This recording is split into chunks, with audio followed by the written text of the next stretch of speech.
Hey guys, I'm going to do a video real quick. This one for the upcoming fight night this weekend. Headlined by Marina Rodriguez against Amanda Lemos.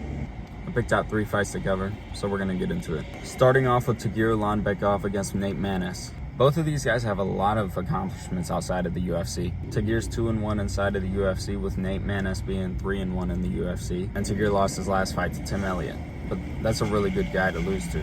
He has 13 wins on his record with 2 losses. 7 of those wins were finishes, with 6 of them by submission and 1 by TKO. He's a master of sport and combat sambo, which if you don't know is kind of equivalent to a black belt in jiu-jitsu. And he's a disciple of Khabib, so you know he has great wrestling. And there's even more proof of it considering he has 6 subs in his career. He was a champion in Guerrilla Fighting Championship, which is now Eagle FC, and also a champion in Fight Night Global. And he's won several gold medals in combat sambo.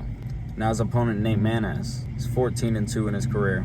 He's 4 inches taller than Tagir, and he's also got a 2-inch reach advantage.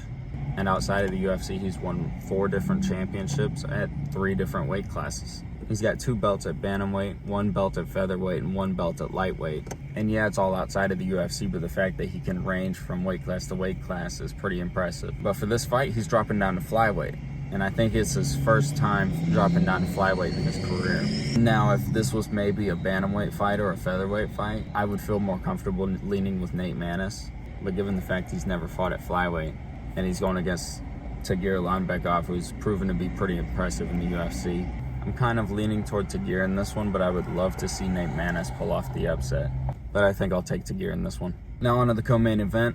Neil Magny against Daniel Rodriguez. I was going to cover this fight a couple weeks ago, but this fight just kept getting moved. Neil Magny's a UFC veteran, 19 wins inside of the UFC.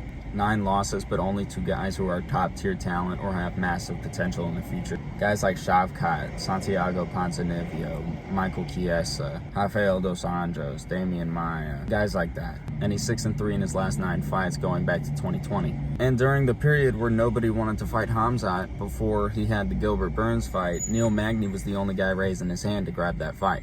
So I got a lot of respect for Neil Magny. And he's one of these guys that I think can just give absolutely anybody at least somewhat of a challenge, no matter who he's fighting. Because he's very well-rounded and he's got some very impressive wins on his record. Now his opponent, Daniel Rodriguez, has won his last 4 fights.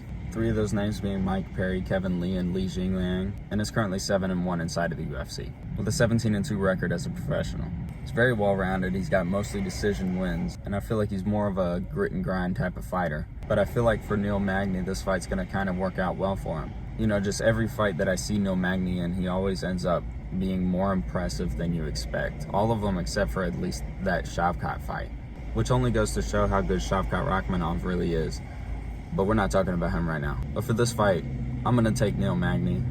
He's got more experience. He's a little bit better at the jiu-jitsu than Daniel Rodriguez is. And ultimately, Neil Magny is just one of these really tough guys to beat, no matter who's against him. So I'm gonna take Neil Magny in this one. And now for the main event. Marina Rodriguez against Amanda Lemos.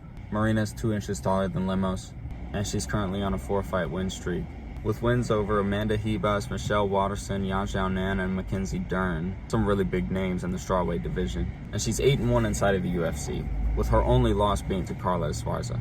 While she might not give off the well-rounded vibe, she is very well-rounded.